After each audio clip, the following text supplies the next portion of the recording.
ரோஹிணியின் மின்னஞ்சலின் இறுதி வார்த்தைகள் இவைதான். லவ் குரு மற்ற எல்லா பிரச்சனைகளையும் கடந்து நான் அகமதை கைப்பிடிச்சனாலும் என்னுடைய மனசுக்குள்ளார ஒரு தீராத காயம் இருக்குது. இப்போ அதுதான் என்னை போட்டு ரொம்ப வருத்திட்டு இருக்குது. இந்த ரிலேஷன்ஷிப் ஸ்டார்ட் ஆகும்போது எவ்வளவோ குட்டிக்காரன் அடிச்சிருக்கான் என்னை இம்ப்ரெஸ் பண்ணுறதுக்கு. பட் இப்போதைக்கு அவனுக்கு ஏன் என் மேலே இன்ட்ரெஸ்ட் இல்லை? இது ஒரு ரோஹிணி கேட்கக்கூடிய கேள்வியாக நினைக்காதீங்க லவ் குரு. ஆண்களுக்கு எப்போதுமே ஒரு ரிலேஷன்ஷிப்பை ஸ்டார்ட் பண்ணும்போது இருக்கக்கூடிய ஆர்வம் ஏன் போக போக இல்லாமல் போயிடுது? பொண்ணுங்க ரொம்ப சீப்பாக போயிடுறோமா அப்படின்னு சொல்லி அவங்களுடைய ஆதங்கத்தை பதிவு செய்திருந்தாங்க. இது ரோஹிணிக்கு சப்போர்ட்டாவோ அல்லது பெண் இனத்திற்கு சப்போர்ட்டிவாவோ லவ் குரு பேசக்கூடிய வார்த்தைகளாக எடுத்துக்க வேணாம். இது ஆண்களுடைய பொது இயல்பு. ஆண்கள் எப்போவுமே அப்படிதான். இதை நான் சொல்ல, ஆய்வு முடிவுகளே சொல்லுது. ஒரு ரிலேஷன்ஷிப்பை ஸ்டார்ட் பண்ணும்போது இருக்கக்கூடிய ஆர்வம் ஆண்களுக்கு போக போக குறையுது அப்படின்னு சொல்லிட்டு ஆய்வறிக்கைகள் சொல்லுது. ஆனால் ஆண்கள் கிட்ட கேட்டோம்னா அதற்கு 1000 காரணங்கள் இருக்கும். எப்போ பார்த்தாலும் உருகி காதலிச்சுட்டே இருக்க முடியுமா? லைஃப்னு ஒன்று இருக்குதுல்ல, அதை பார்க்கணும்ல, எதுக்காக ஓடுறோம், அவங்களுக்காக தானே ஓடுறோம் அப்படின்னு சொல்லிட்டு 100 சப்பக்கட்டு காரணங்கள் வச்சுருப்பாங்க. பட் எப்படி பார்த்தாலும் பெண்கள் எதிர்பார்ப்பது அந்த சில நிமிட அன்பு மட்டும்தான். அவங்கள நம்ம கேர் பண்ணிக்கிறோம் அப்படிங்கிறத உணர்த்தணும். அவங்க ஷேர் பண்ணிக்கிறதுக்கு நம்ம இருக்கிறோம் அப்படிங்கிறத காட்டணும். அது மட்டும்தான் அவங்களுடைய எதிர்பார்ப்பு.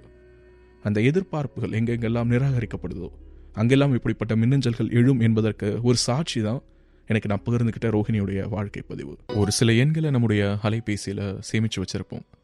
அந்த எண்களுக்கு நம்ம டயல் பண்ணி பல வருஷங்களாக இருக்கும். அதே மாதிரி அவங்களும் நம்மளை மறந்துருக்கலாம். அதற்கான சாத்தியங்கள் இருக்குது. பட் இருந்தாலும் நம்முடைய பழைய மொபைல் நம்பரை மாற்றிடக்கூடாது அப்படிங்கிறதுல நாமளும் ஒரு தீவிரமாக இருப்போம். எனக்காவது ஒரு நாள் அவங்க கிட்டேருந்து கால் வந்துடாதா அப்படிங்கிற ஒரு ஏக்கத்தோடு மட்டும் எத்தனை பேருடைய கான்டாக்ட்ஸை நம்முடைய ஃபோன் புக்கில் நம்ம சேவ் பண்ணி வச்சுருக்கோம்ல, அதை யாரையாவது மறக்க முடியுமான்னாரு கார்த்திக்.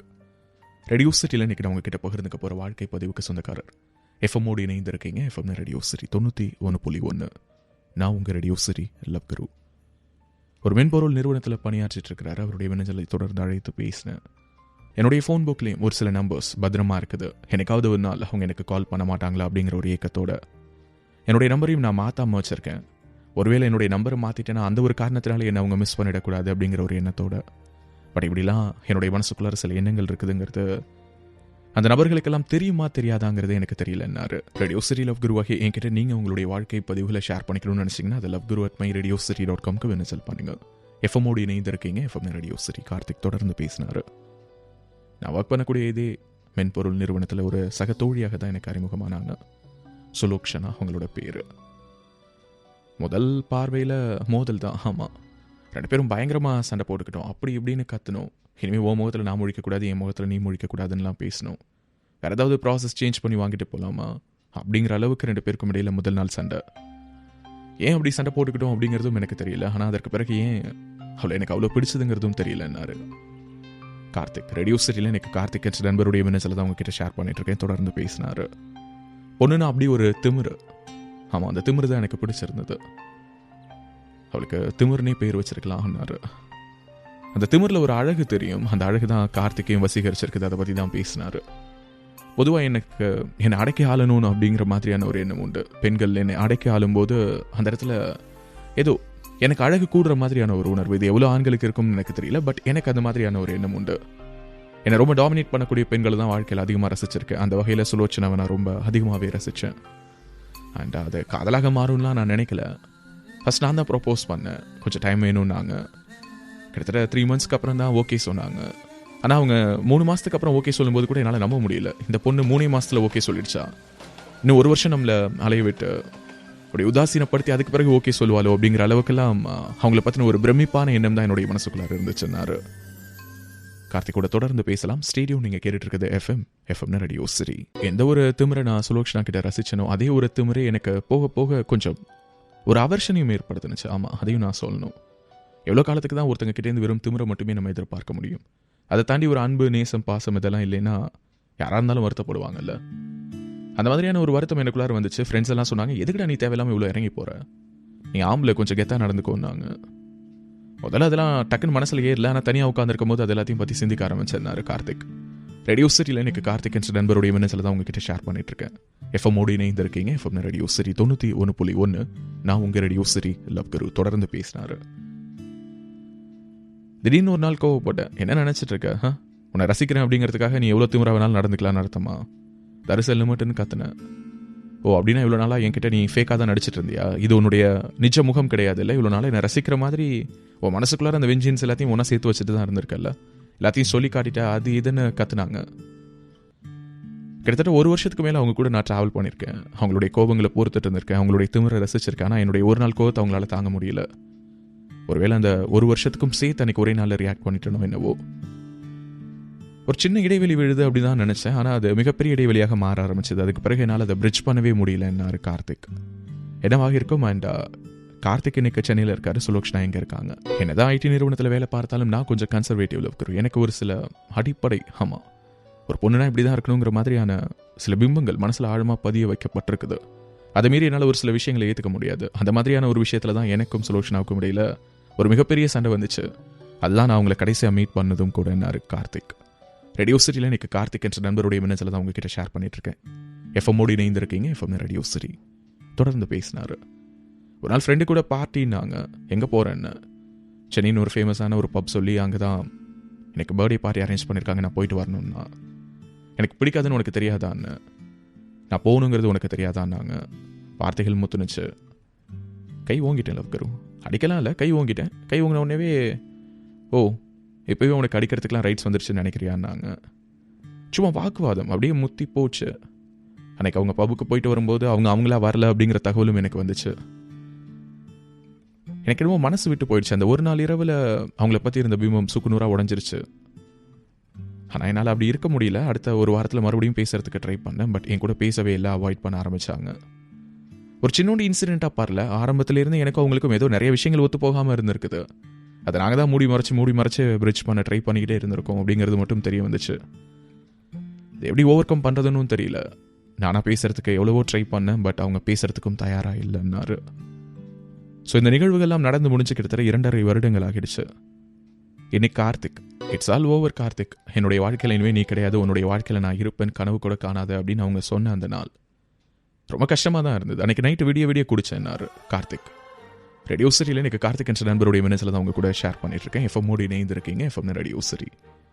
நான் எதிர்பார்க்கல டக்குன்னு அப்படி ஒரே நாளில் ஒரு பெண் நம்மளை நேசிச்ச ஒருத்தங்களால் நம்மளை தூக்கி போட்டுட்டு போக முடியும் அப்படின்னா. ஆனால் பெண்களால் முடியும். அவங்க ஒரு முடிவு எடுத்துட்டாங்க அப்படின்னா அவங்களால என்ன வேணாலும் முடியும், யாரை வேணாலும் தூக்கி போடுவாங்க. அதனால் பெண்களுக்கு குறைவாக சொல்கிறேன்னு நினைக்காதீங்க. ஒருத்தங்க வேணும்னு நின்னாங்கன்னா உயிரை கொடுத்து கூட நின்று போராடுவாங்க, அதையும் சொல்கிறேன். பட் வேணான்னு முடிவு எடுத்துட்டா அடுத்த 2 மாதம் ஆஃபீஸில் டக்குன்னு ப்ராசஸ் எல்லாமே மாறினுச்சு.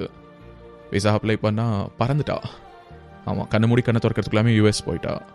கிட்டத்தட்ட 2 வருஷம் ஆகுது, எந்த விதமான தொடர்பும் கிடையாதுன்னாரு கார்த்திக். நம்முடைய லைஃபே இப்படி தானே. நம்முடைய லைஃப்பில் ஒரு சிலர் ஏன் வராங்கன்னு தெரியாது, ஏன் அவ்வளோ சந்தோஷத்தை கொடுக்குறாங்கன்னு தெரியாது, ஏன் அவ்வளோ கண்ணீரை பரிசளிக்கிறாங்கன்னு தெரியாது. திடீர்னு ஒரு நாள் காணாமலும் போயிடுவாங்க, அவங்க வருவாங்க, நம்ம காத்துக்கிட்டும் இருப்போம். அதான் அந்த வாழ்க்கையுடைய விசித்திரமே. கார்த்திக்கும் இப்போது அப்படிப்பட்ட ஒரு சூழலில் தான் இருக்கிறாரு. வெயிட் பண்ணிட்டு இருக்கேன். பல்வேறு விதமாக எல்லா சோர்சஸ் மூலமாகவும் அவளை காண்டாக்ட் பண்ணுறதுக்கு ட்ரை பண்ணேன். பிடிக்கல, அது ஒத்து வராதுன்னு தோணுது, அவ்வளோதான். அதை பற்றி பேச விரும்பல. ஃப்ரெண்டாக பேசலாமான்னு கேட்குறாங்களாம். ஃப்ரெண்டாக இருந்து காதலர்களாக மாறிட்டோம், மறுபடியும் அந்த காதலர்களாக இருந்து மறுபடியும் ஃப்ரெண்டாக மாறுறதுங்கிறது சாத்தியமானு எனக்கு தெரியல. பட் என்னால் முடியாது, அதனால் நான் பேசுகிறத அவாய்ட் பண்ணிட்டு இருக்கேன்னாரு. ஒரு சில வார்த்தைகள் கார்த்திக்கு மட்டுமல்ல, சுலோக்ஷனாவுக்கு மட்டுமல்ல, இந்த நிகழ்ச்சியோடு இணைந்திருக்கக்கூடிய பல கார்த்திக் மற்றும் சுலோக்ஷனாக்களுக்கு சில நம்மளுடைய லைஃப்பில் இருக்கிற வரைக்கும் அவங்க ஏன் இருக்காங்க அப்படின்லாம் கூட ஒரு சில நேரங்களில் தோண வைப்பாங்க. ஆனால் அவங்க இல்லாத போது தான் தெரியும் வாழ்க்கை எவ்வளோ வெறுமையாக இருக்குது அப்படின்னு சொல்லிட்டு. அது எல்லோருக்குமே பொருந்தும். இந்த சிச்சுவேஷனில் இது கார்த்திக்கு பொருந்துமா, சுலோக்ஷனாவுக்கு பொருந்துமா அப்படிங்கிறது அவங்களுடைய மனசாட்சிக்கு தான் தெரியும். எஃப்எம்மோடு இணைந்திருக்கீங்க, எஃப்எம் ரேடியோ சிட்டி 91.1. நான் உங்கள் ரேடியோ சிட்டி லவ்குரு. ஒரு திமிரை ரசிச்சிருக்காரு, ஒரு அடங்காப்பிடாரியான பெண் அப்படிதான் அவருடைய வார்த்தைகளில் சொல்லணும்னா. ஆனால் அதுதான் பிடிச்சிருந்திருக்குது. ஆனால் ஒரு கட்டத்துக்கு மேலே அதுவே ஒரு வெறுப்பு உணர்ச்சியை உண்டு பண்ண கொஞ்சம் கோபத்தை இவரும் காட்ட ஆரம்பிச்சிருக்காரு. அவன் ஃபைன் டே ஏதோ ஒரு இன்சிடென்ட்டை வச்சு 2 பேரும் பிரிஞ்சுட்டாங்க. 2.5 வருஷமாக ஃபோன் நம்பர் மாற்றாமல் கான்டாக்ட்ஸை பத்திரப்படுத்திட்டு வெயிட் பண்ணிட்டு இருக்கேன். எனக்கு என்னைக்காவது ஒரு நாள் அவகிட்ட இந்த கால் வராதான்னு ஏங்குறேங்கிறாரு கார்த்திக். இவரை பற்றிய நினைவுகளை மனசுக்குள்ளாரே சுமந்துட்டு இருந்தாலும் அதை காட்டிக்காம, நீ என்னுடைய வாழ்க்கையில் தேவையில்லை, என்னன்னா ஃப்ரெண்டாக வேணா பழகலாம், பேசலாம் அப்படின்னு சொல்லிட்டு சுலோக்ஷனா சொல்கிறாங்க. அவங்களுடைய மனசுக்குள்ளார இருந்த காதல் காணாமல் போயிருக்குமா என்ன? கண்டிப்பாக இருக்கும். பட் நான் ஜென்ரலாக இந்த வாழ்க்கை பதிவில் இருக்கக்கூடிய கார்த்திக்கோ சுலோக்ஷனாவுக்கோ எதுவும் சொல்ல விரும்பல. பட் பொதுவாக சொல்லணும்னு நினைக்கிறேன். ஒருத்தங்க கூட சேர்ந்து இருக்கிறதும் பிரிகிறதும் ஈஸியான விஷயம், அப்படி கண்ணு மூடி கண்ணை திறக்கிறதுக்குள்ளார நடந்துடும். ஆனால் யோசிச்சு பாருங்களேன், இந்த ஒரு வாழ்க்கையில் யார் யாருக்கு நம்ம என்னென்னலாம் கொடுக்குறோம். நினைவுகளை மட்டும் கொடுக்கல, நிறைய காயங்களை கொடுக்குறோம். சந்தோஷத்தை மட்டும் கொடுக்கல, நிறைய கண்ணீரை கொடுக்குறோம். சிரிப்பை மட்டும் கொடுக்கல, நிறைய அழுகையும் கொடுக்குறோம். ஆனால் ஏன் கொடுக்குறோம்? தெரிஞ்சுதான் கொடுக்குறோமா? மற்றவங்களையும் கஷ்டப்படுத்தி நம்மளையும் கஷ்டப்படுத்திட்டு அப்படி ஒரு வாழ்க்கை இதற்கு போலித்தனமான அந்த ஒரு சில பிம்பங்களை உடச்சி எறிவோமே. கடைசியாக எஞ்சி நிற்க போகிறது அன்பு மட்டும்தாங்க. வேறு எதுவுமே நிலையான விஷயம் கிடையாது. இன்னைக்கு சந்தோஷமாக தெரியக்கூடிய பல விஷயங்கள் நாளைக்கு என்னடா அப்படிங்கிற மாதிரி சலிச்சு போயிடலாம். ஆனால் நம்ம பக்கத்தில் இருக்கக்கூடிய அந்த ஒரு அன்பான மனசு இருக்கு பாருங்க, அது மட்டும் மாறவே மாறாது. அந்த அன்பை அப்படியே காப்பாற்றுவோமே. எதுக்கு இவ்வளோ ஈகோ, எதுக்கு இவ்வளோ போராட்டங்கள், எதற்கு இவ்வளோ வலி வேதனை? சந்தோஷமாக எடுத்துகிட்டு போகலாம் இல்லையா காதலை? புரிதல், ஆமாம், அந்த புரிதல் அப்படிங்கிற பாயிண்டில் தான் எல்லாமே தொடங்குது. அதை அதிகப்படுத்தணும்னு எல்லோருக்குமே ஒரு காமன் ரெக்வெஸ்ட்டாக வைக்கிறேன். ஒரு சில கவிதைகள் படிக்கும்போது மனசுக்குள்ளார நினைவலைகளை ஏற்படுத்தும். ஒரு கிணத்துக்குள்ளார ஒரு கூழாங்கல்ல தூக்கி போட்டோன்னா அது எப்படி அலைகளை ஏற்படுத்துமோ அந்த மாதிரியான நினைவலைகளை மனசுக்குள்ளார ஏற்படுத்தக்கூடிய ஒரு கவிதை கவிஞர் மனுஷ்யபுத்திரனுடையது. நிழலற்ற காதல். உன்மேல் கனவுகள் இல்லாமல், உன்னை பின்தொடரும் திட்டங்கள் இல்லாமல், உன்னை பாதுகாக்கும் தந்திரங்கள் செய்யாமல், உன் பலவீனங்களை துப்பறியாமல், உன்மேல் நம்பிக்கைகள் வைக்காமல், உனக்கு நம்பிக்கைகள் தராமல், உன்மேல் கனவுகள் இல்லாமல், உன்னை பின்தொடரும் திட்டங்கள் இல்லாமல், உன்னை பாதுகாக்கும் தந்திரங்கள் செய்யாமல், உன் பலவீனங்களை துப்பறியாமல், உன்மேல் நம்பிக்கைகள் வைக்காமல், உனக்கு நம்பிக்கைகள் தராமல், இன்று காலை துவங்கி இன்று மதியம் முடியும் உன் மீதான எனது காதலில் படிவதில்லை. குற்றத்தின் நிழல்களோ பரிசுத்தத்தின் நிழல்களோ. இன்று காலை துவங்கி இன்று மதியம் முடியும் உன் மீதான எனது காதலில் படிவதில்லை. குற்றத்தின் நிழல்களோ பரிசுத்தத்தின் நிழல்களோ. கிணற்றில் விழும் ஒரு கூழாங்கல் ஓரிரு நீர் வளையத்திற்கு மேல் தன்னை வெளிப்படுத்திக் கொள்வதில்லை. படிக்கும்போது மனசுக்குள்ளார ஒரு சின்ன சரணம், அந்த கிணத்துக்குள்ளார விழுந்த ஒரு கூழாங்கல் என்ன பண்ணுமோ அதே மாதிரி. இந்த கவிதை மேடை உங்களுக்கான மேடை. இது பெரிய கவிஞர்களுடைய கவிதைகள் மட்டும் இடம்பெறக்கூடிய மேடை கிடையாது. உங்களுடைய கவிதை படைப்புகளும் இந்த மேடையில் இடம் பிடிக்க உங்களுடைய கவிதைகளை loveGuru@myradiocity.com மின்னஞ்சல் பண்ணுங்க. வாழ்வு தொடங்கும் இடம் நீதானே அன்பே, என் வாழ்வு தொடங்கும் இடம் நீதானே, அந்த வானம் முடியும் இடம் நீதானே. காற்றை போல நீ வந்தாயே, என்னுள் காற்றை போல நீ வந்தாயே, சுவாசமாக நீ நின்றாயே. ஹாய், நான் அனுபமா பரமேஸ்வரன் பேசுறேன். இந்த லவ் கார்டை நான் என் அம்மா அப்பாவுக்காக டெடிகேட் பண்றேன். வாழ்வு தொடங்கும் இடம் நீதானே, வானம் முடியும் இடம் நீதானே, காற்றை போல நீ வந்தாயே, சுவாசமாக நீ நின்றாயே.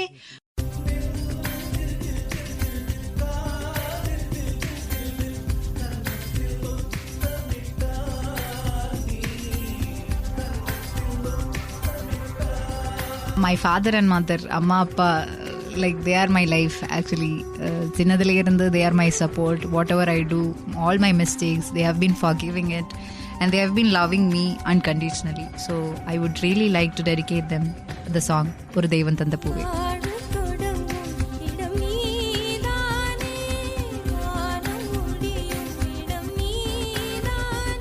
First of all, I would like to thank God for giving me such lovely parents, because they have been my strength every time. Whenever I am sad, it reflects on the face of my parents first.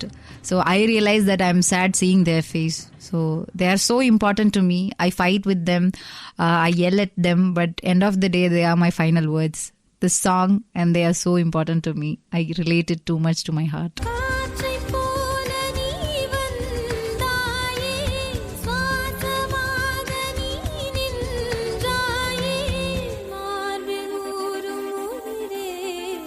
Acha, Amma, I love you both so much. Radio city love guru நிகழ்ச்சியை நீங்கள் நினைக்கும் போது, விரும்பும் போது, உங்களுக்கு பிடித்தமான நேரத்தில், வசதியான நேரத்தில் கேட்பதற்காகவே இப்போ லவ் குரு நிகழ்ச்சி ஆப் வடிவத்தில் வந்திருக்குது. ஆண்ட்ராய்டு மற்றும் ஐஃபோன் யூசர்ஸ் இதை நீங்கள் டவுன்லோட் பண்ணலாம். ரேடியோ சிட்டி லவ் குரு அப்படின்னு சொல்லிட்டு கூகுள் பிளே ஸ்டோரிலும் ஐ ஸ்டோரிலும் தேர்ந்தீங்கன்னா இது உங்களுக்கு கிடைக்கும். இந்த லவ் குரு ஆப் மூலமாக நீங்கள் ரேடியோ சிட்டி லவ் குரு நிகழ்ச்சியை கேட்க முடியும். அண்ட் அது மட்டும் இல்லை, என் கூட சேட் பண்ணலாம். கூடவே இதில் பல சுவாரஸ்யமான விளையாட்டுகளும் இருக்குது. ஸோ இந்த ஆப்பை டவுன்லோட் பண்ணுங்கள். நீங்கள் நினைக்கும் போது ரேடியோ சிட்டி லவ் குரு நிகழ்ச்சியை கேளுங்க. ரேடியோ சிட்டி லவ் குரு வகை என்கிட்ட நீங்கள் கேட்கணும்னு நினைக்கக்கூடிய உணர்வுகள் சார்ந்த, உறவுகள் சார்ந்த கேள்விகள் எதுவாக இருந்தாலும் அதை loveGuru@myradiocity.com மின்னஞ்சல் பண்ணுங்கள். அண்ட் ரேடியோ சிட்டி இந்தியாவின் அஃபீஷியல் ஃபேஸ்புக் பேஜ் மூலமாகவும் நீங்கள் எனக்கு உங்களுடைய கருத்துக்கள் மற்றும் உணர்வுகளை தெரியப்படுத்த முடியும். நிறைய காதல் நினைவுகளோடும் உணர்வுகளோடும் சந்திக்கிறேன். ரேடியோ சிட்டி தமிழ், எங்கேயும் எப்பொழுதும்.